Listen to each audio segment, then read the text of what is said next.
autism teaches society to be their word, to talk direct, to not, be a different way about, political about how you talk. It's like, just be very direct about how you talk. Don't use sarcasm, and understand that. So, and I started to think about what's happening in this transgender kind of space and how society is reacting to transgenderism and this idea. And it kind of, there's an analogy for me of the way that autistic people teach us to be our word.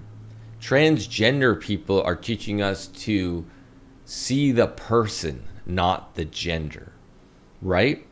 So regardless of the gender, everybody's has their abilities to do XYZ things.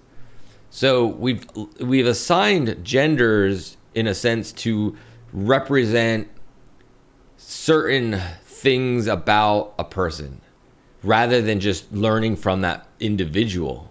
So even somebody that's more cisgendered or is much more on the sort of kind of cisgendered part of the spectrum of very typical what you expect from somebody that was born with born a male or born a female.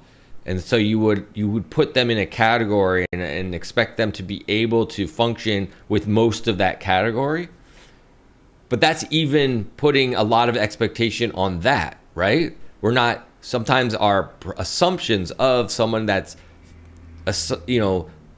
typically fits in a category, we assume they'd be able to function as everyone else in that category.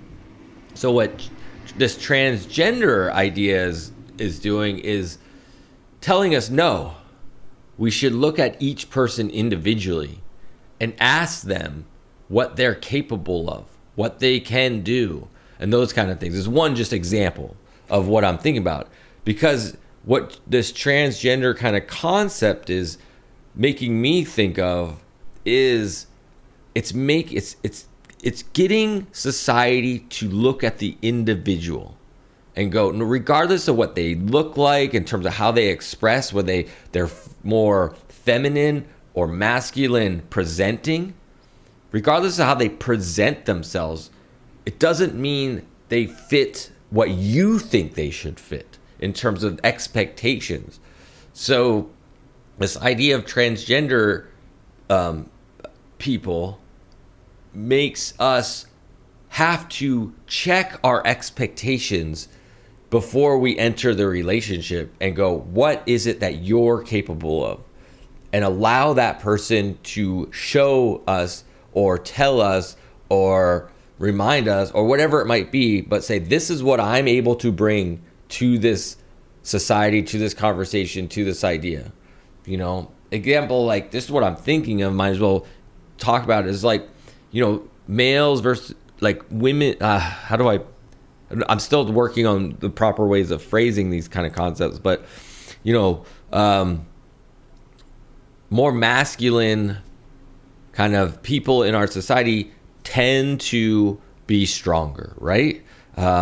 Because of genetics and the way testosterone and estrogen work in the body, so you'd expect a male presenting person to be able to lift heavier weight than a female presenting person.